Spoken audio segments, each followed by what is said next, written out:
Hi, I'm Dan Larson, and this is Masters of the Universe Classics Castle Grayskullman in 4 minutes or less.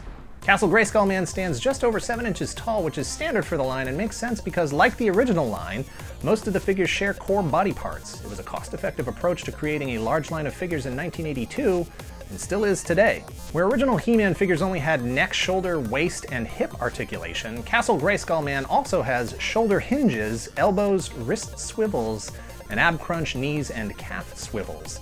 Mattel dropped the spring-loaded punch action, but kept the furry underpants.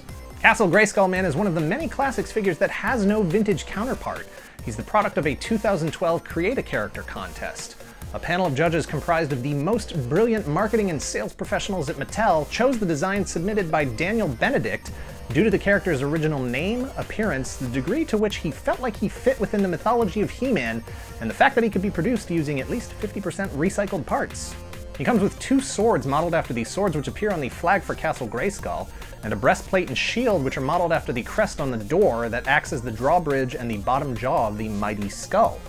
While the rubbery breastplate shirt makes for a much more cost-effectively manufactured product, allowing it to share the same torso as dozens of other figures, it does limit the use of his ab crunch and therefore the posability.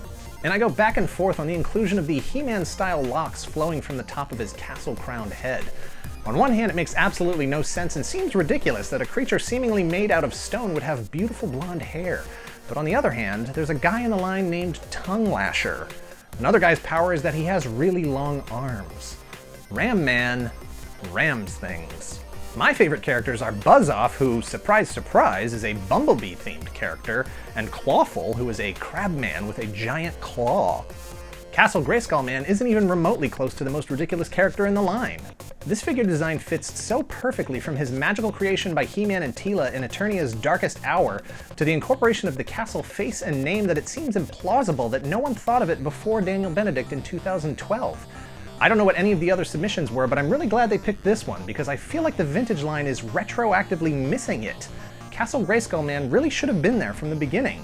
You may be asking yourself, well, they made Castle Grayskullman, so where's my Snake Mountain Man? I asked the same question. Unfortunately, there are no currently known plans to create a character based on the snake face of Skeletor's clubhouse or any of the other buildings in Eternia. If you just gotta have it, you'll have to seek out a third-party custom head and make your own figure using parts from pre-existing figures, just like Mattel would have. Like the rest of the Classics line, Castle Grayskullman was only available through the Mattel Collectors Club and has long since sold out. On the secondary market, you can expect a mint-in-package figure to go for around $50 to $75, while loose complete figures run a little lower at the $40 range. Even if you're not a fan of Masters of the Universe, you may want to consider picking this figure up just for the aesthetics. Just for that face and that ridiculous blonde hair. But if you are a fan of Masters of the Universe, even if you don't plan on collecting the rest of the Classics line, Castle Grayskullman is a must-have, so buy him if you see him, and if you see 2, leave 1 for the next collector.